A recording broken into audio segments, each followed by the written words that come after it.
full of liquor, then we die. In it, pull him to the side, let me slide. In it. Alam niya ngayon sa atin. At bago ako mag-message sa ating celebrant, nais ko munang pasalamatan ang lahat ng nandito ngayon at sa mga classmates ng anak ko, sa mga friends and relatives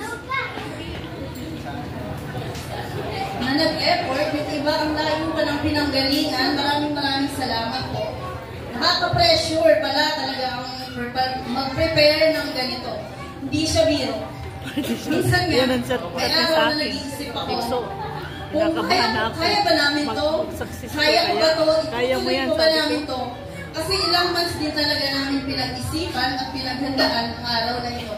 Parang lahat ng ito ay first time sa akin. Kaya yung kaba ko, sobra talaga. Salamat Lord sa gawain niyo po. Para naman sa iyo ate, happy birthday. Wow, napakaganda mo na. Parang hinahabol si Iso. Hinandahan lang Iso. Saan ba ako nawala na to? Relax. Ayun nga. Napakaganda mo ate. Tugtong mo na lang to. Parang naalala ko to, no? Yung baby ka pa lang. Yung una kitang nakita, di ako makapaniwala nun. Mamadali kasi siya niya nawawala eh. Di ako makapaniwala nun. Sobrang ganda. Inabot sa akin ng nurse. Napakagandang bata. Anak ko ba to? Ang ganda ng puti. Kulay pink talaga. Kung ano yung ganda na ngayon, sobrang ganda talaga. Siyempre, nakaka-proud sa heart ko bilang nanay, di ba? Dito na lang yun. Thank you din ate kasi ikaw yung unang nagturo sa akin kung paano maging protective, paano maging nanay, kung paano maging protective nanay. Sobra kasi talaga ako, lalo na pagdating sa'yo, alam mo naman yun, di ba? Ako yung unang nasasaktan pag meron akong naririnig na hindi maganda tungkol sa'yo. At pasensya ka na kung madalas masungit ako sa'yo. Alam mo naman siguro kung bakit ako nagsusungit, di ba? Kasi sobrang mahal kita. Sana na-enjoy mo yan ang nanay. Parang kailan lang ngayong adult ka. Pag nakikinig ka sa nanay, pag makikinig ka sa nanay, may mamararating ka. Always speak the truth. You can lie every now and then, but speak more of the truth, please. Always pray to the Lord every day for guidance. Ang tigas ng Be please. brave, ate. Be beautiful. Never be ungrateful. Never. Alam mo naman, di ba, kung ano pa yung gusto namin para sa'yo. Siyempre, ang makapagtapos ka ng pag-aaral. Ganon talaga. Nandito lang kami ni Papa ang palagi. Sasamahan ka namin kung pa rin yung mga pangarap mo. Kaya pagbutihan mo para makamit mo yung mga gusto mo. Naubos na yung Diyos ni Christian, ha? Naubos na yung Diyos ni Christian. Naubos na yung Diyos ni Christian. Siyempre, yung mo na mag-boyfriend ka.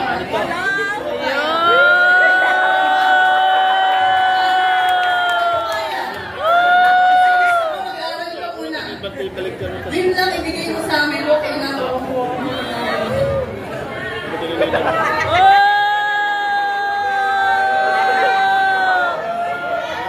Ibinigyan na ng flower eh. Parang meron eh. Parang gamin ka talaga eh.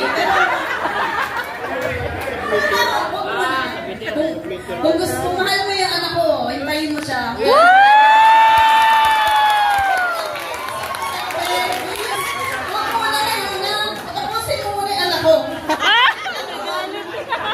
May galit na. Galit na. Alam mo ano sabi ng papa niya? 35 years old, bago siya mag-boyfriend. Parang kaya, willing to wait ba? Ay, hindi naman. Wag naman. Sa panahon ngayon, hindi kaya pwede mag 35 years old. 35 years old bago mag-boyfriend si Krisha. Wala na yan sa panahon ngayon. 30 pwede ka. 35 wala na. Wala nang bigas nun. Kaya mo yung mga anak na sinirito? Lahat sa asawa na Angela magpapakasal na sa and thank you so much. Angela? Oo. Basta sinabi na Angela, hindi ako lalamas sa line sa napaka-successful na debut ng anak ko. Saludo po ako sa inyo. Maraming salamat.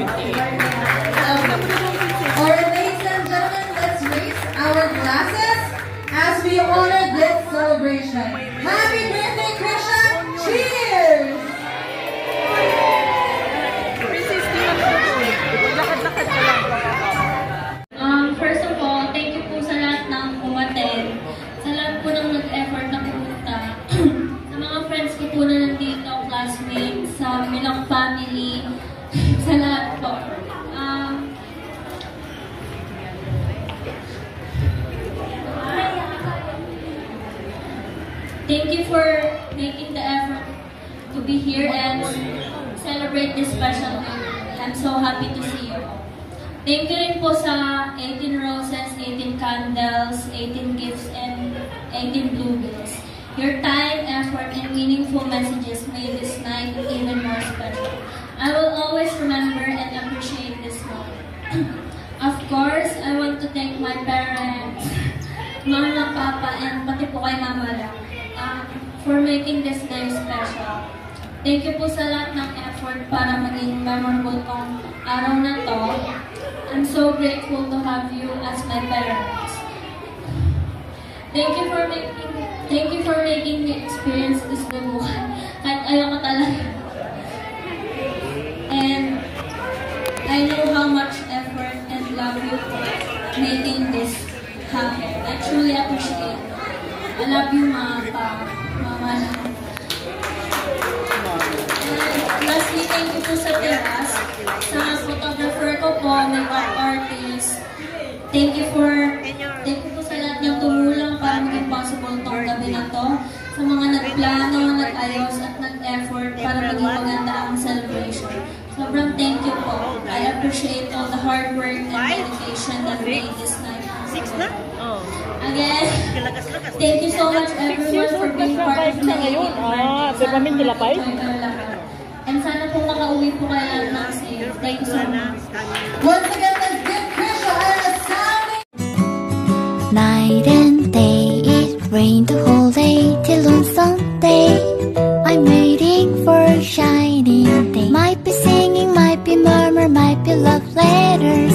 Even if the rain might